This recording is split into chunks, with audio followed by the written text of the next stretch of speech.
BMS academy में आपका स्वागत है। पिछले सेशन में हमने रिवर्स चार्ज से रिलेटेड बेसिक एंट्रीज को कर लिया है। जैसे हमने कैपिटल जो इन्वेस्ट की थी कैश के रूप में उसकी एंट्रीज को किया, बैंक बैलेंस का दिखाया हमने बैलेंस। दो परचेज की एंट्रियाँ थी, एक हमारी जो एंट्री थी वो इंटरस्टेट थी, एक इंट्रास्टेट थी। इसी तरह से हमने एक यूआरडी डीलर से भी परचेज किया था 7,000 रुपये का सामान, जिसमें हमने देखा था कि टैक्स कैलकुलेट नहीं किया गया है बिल पे, लेकिन हमारे पास GSTR 2 में वो शो कर रहा है, लेकिन बैलेंस शीट में 18,000 रुपये शो कर रहा है। ये सब हमने देखा था। एक्चुअल में हम अपनी बैलेंस शीट में 18,350 रुपये लेके आना चाहते हैं, ताकि हमें वहाँ पे जो क्रेडिट अमाउंट है, इनपुट टैक्स का जो क्रेडिट है वो 18,350 रुपये मिले। लेकिन वे जो अभी जो हमें मिल रहा है वो 18,000 रुपये मिल रहा है। तो इसके लिए हमें 3 एंट्रीज को करना है। एडजस्टमेंट एंट्रीज है, आप इनपुट टैक्स लायबिलिटी को बढ़ाने के लिए एक एडजस्टमेंट एंट्री करेंगे। एक आप करने वाले हैं पेमेंट एंट्री, जिससे कि आपने जो यूआरडी डीलर के बेस पे रिस्पॉन्सिबिलिटी ली है पे करने की उसके टैक्स को, तो आप अपने लेवल पे उसको पे करने वाले हैं गवर्नमेंट को। तीसरी एंट्री हम यहाँ पे करने वाले हैं इंक्रीज इनपुट टैक्स क्रेडिट की, क्योंकि अब जब पे कर दिया है हमने टैक्स को और परचेज का टैक्स है वो, तो ज़रूरी है कि उस 350 रुपये का हमें इनपुट टैक्स क्रेडिट भी मिले। लेकिन यूआरडी परचेज है तो हमें अपने आप ही अपने अकाउंट्स में अपनी इनपुट टैक्स क्रेडिट लिमिट को बढ़ाना पड़ेगा। ये 3 एंट्रीज के साथ हमारे पास ये है पूरा का पूरा रिवर्स चार्ज मैकेनिज्म के अंडर पूरा एग्जाम्पल कंप्लीट हो जाएगा। तो आइए शुरू करते हैं। सबसे पहली एडजस्टमेंट एंट्री। पिछले सेशन में हमने डिस्प्ले में जाकर देखा था कि हमारे पास स्टैट्यूटरी रिपोर्ट्स में GSTR 2 में यहाँ पे 18,350 रुपये दिखाए गए हैं। मैं यहाँ एंटर करके देख लेता हूँ। 9,000 रुपये आपके पास पहली परचेज के, जिसमें SGST और CGST शामिल है। दूसरी परचेज में 9,000 रुपये IGST टैक्स के, और तीसरी में 350 रुपये। 18,350 रुपये टोटल टैक्स जो है हमें, ये हमारे पास परचेज में हमने पे कर दिया है। अब यदि मैं बैलेंस शीट में देखता हूँ तो हमारे पास वहाँ दिखाया जाता है 18,000 रुपये।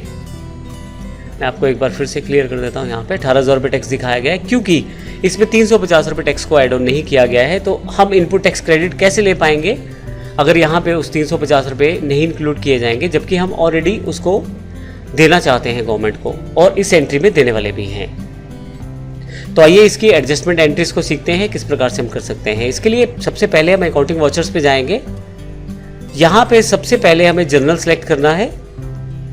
अब हम यहाँ 3 एंट्रीज यहाँ एडजस्ट करने वाले हैं। सबसे पहले हमें, क्योंकि यह स्टैट्यूटरी एडजस्टमेंट की एंट्री है, तो स्टैट्यूटरी एडजस्टमेंट लेना पड़ेगा। Type of duty tax GST है, क्योंकि हमारी जो टैक्स लायबिलिटी है वो बढ़ा रहे हैं हम 350 रुपये उसके बिहाफ पे करने वाले हैं। इस कारण हम यहाँ इंक्रीज ऑफ टैक्स लायबिलिटी करेंगे। List of nature of adjustment, क्योंकि यह परचेज है रिवर्स चार्ज के अंतर्गत, इस कारण हमें यहाँ पे परचेज अंडर रिवर्स चार्ज लेना पड़ेगा। क्योंकि हमने यूआरडी से परचेज किया है अनरजिस्टर्ड डीलर से, तो उसके कारण ही रिवर्स चार्ज मैकेनिज्म के अंतर्गत आने के कारण हमें यह परचेज अंडर रिवर्स चार्ज यहाँ से सिलेक्ट करना पड़ेगा। अब आप ऊपर देखेंगे तो used for increase of tax liability additional details में परचेज अंडर रिवर्स चार्ज आ गया है। अपनी टैक्स लायबिलिटीज को इंक्रीज करने के लिए हमें यहाँ पे एक लेजर की आवश्यकता है। मैंने पहले से ही बना लिया है tax payable under reverse charge. अगर आपने यह नहीं बनाया है तो बना लीजिए। सिंपल सा लेजर है, मैंने इसको करंट एसेट में बनाया है। बनाने का तरीका पिछले सेशन में, पिछले एग्जाम्पल में हमने बता दिया है, आप उस वीडियो को भी देख के सीख सकते हैं। मैं इसे सिलेक्ट कर लेता हूँ। अब यहाँ पे मुझे उस अमाउंट के साथ अपना यह अकाउंट एडजस्ट करना है जिस अमाउंट को मैंने एडजस्ट करना है यूआरडी डीलर की टैक्स अमाउंट को। 350 रुपये अमाउंट है, मैं यहाँ एंटर कर देता हूँ। CGST यहाँ पे अमाउंट जो है आपके पास 175 रुपये होना चाहिए, क्योंकि जो बिल था वो आपका 175 रुपये दिखा रहा था CGST के लिए। एंटर। और SGST के लिए भी आपको यही अमाउंट देनी है, क्योंकि आप SGST को भी इंक्रीज़ करना चाहते हैं एंट्री को। मैं एंटर करके इसे सेव कर दूंगा। नरेशन अभी मैं खाली छोड़ रहा हूँ, अब नरेशन दे सकते हैं। फाइनली आपने पहली एंट्री की है टैक्स लायबिलिटीज़ को इंक्रीज़ करने की। मैं इसे यस करके स्टोर कर देता हूँ। अब क्योंकि मैंने अपनी लायबिलिटी को इंक्रीज़ कर लिया है, मैं इसे पे भी कर सकता हूँ। तो मैं पेमेंट पे जाता हूँ। पेमेंट के लिए सबसे पहले मैं यहाँ डेट चेंज कर लेता हूँ, और जो मेरा डेट है वो 31/7 है, जिस डेट को मुझे पे करना है। अब यहाँ पे सबसे पहले आपको यह जो पेमेंट है यह स्टैट्यूटरी पेमेंट है। आप GST टैक्स पे करना चाहते हैं, तो यहाँ से सबसे पहले मैं इसका टाइप चेंज करने वाला हूँ। वाउचर जो पेमेंट का है स्टैट्यूटरी पेमेंट का वाउचर बनेगा। इससे GST सेलेक्ट कर लेता हूँ। कब से कब तक का टैक्स आपको पे करना है, 1 जुलाई से 31 जुलाई तक का। और यहाँ पे ध्यान रखिएगा टाइप ऑफ पेमेंट आपका रिसिपिएंट लायबिलिटी है। रिसिपिएंट लायबिलिटी क्यों? क्योंकि आप किसी और के बिहाफ पे क्योंकि आप किसी से सर्विसेज या गुड्स प्राप्त कर रहे हैं और जिससे प्राप्त कर रहे हैं वो यूआरडी डीलर है, उस पर टैक्सेशन नंबर नहीं है।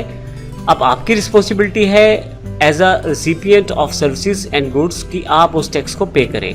इस कारण से ये जो पेमेंट है आपका 350 रुपये का, ये रिसिपिएंट लायबिलिटी के अंतर्गत ही पे होगा। तो यहाँ रिसिपिएंट लायबिलिटी में चुन लेता हूँ। अकाउंट किससे आप पे करना चाहते हैं, कैश या बैंक में? बैंक से, IDBI बैंक।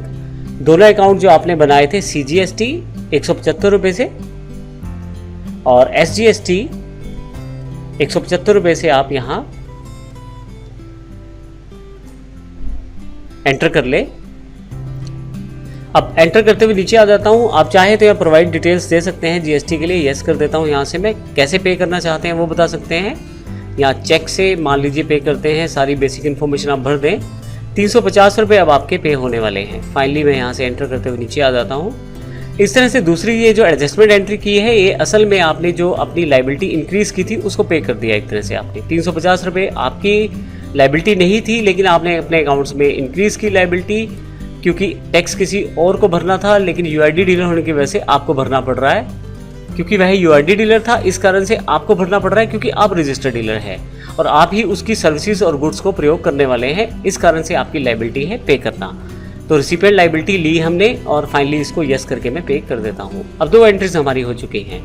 अब तीसरी एडजस्टमेंट एंट्री है, आप इस अमाउंट जो आपने पे किया है या जो पे करना है आपको, मेरे एग्जाम्पल में पेड है और अगर आप बाद में पेमेंट एंट्री करेंगे तो वो पेबल रहेगा।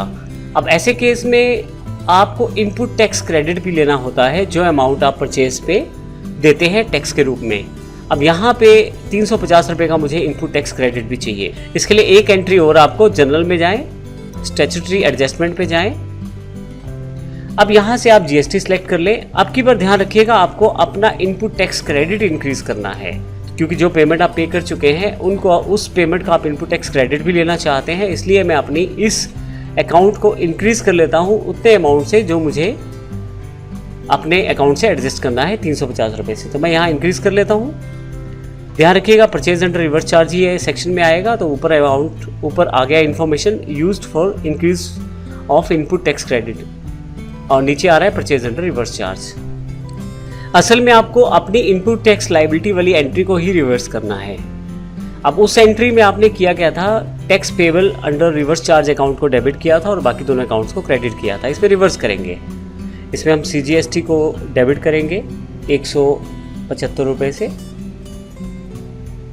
SGST को भी डेबिट करेंगे 175 रुपये से और tax payable under reverse charge को क्रेडिट करेंगे। अब अल्टीमेटली हुआ ये है कि आपके पास जो आपने अपनी इंक्रीज करते हुए लायबिलिटी को अमाउंट जो सेटल की थी उसको यहाँ पे एडजस्ट किया गया है इनपुट टैक्स क्रेडिट के साथ। तो फाइनली अब आपके पास इनपुट टैक्स क्रेडिट लिमिट भी बढ़ जाएगी 350 रुपये के हिसाब से, और अब जो आप सेल्स पे टैक्स लेंगे GST उससे रिकवर कर सकते हैं इन 350 रुपये को भी।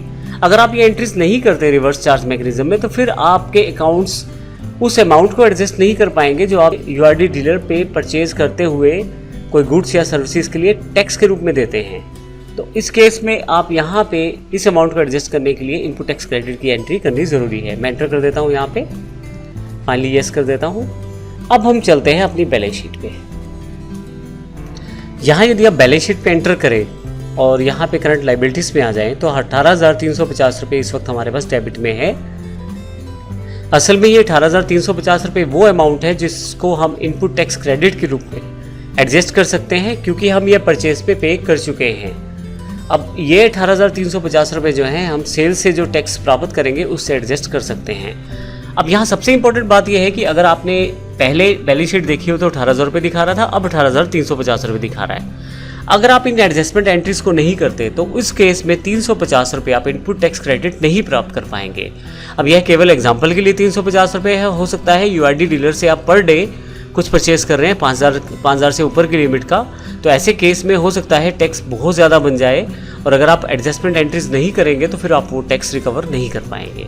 तो इस सेक्शन में हमने काफ़ी सारी चीज़ें सीखी, जिसमें रिवर्स चार्ज मैकेनिज्म क्या है, किस तरह के कौन कौन से अकाउंट्स हमें चाहिए, एडजस्टमेंट एंट्रीज कौन सी है, और प्रैक्टिकली उन एंट्रीज को करके भी हमने देखा। अगले सेशन में हम अगले जीएसटी प्रोसेस की बात करेंगे जिसमें काफ़ी सारी इन्फॉर्मेशन हम देखेंगे। धन्यवाद।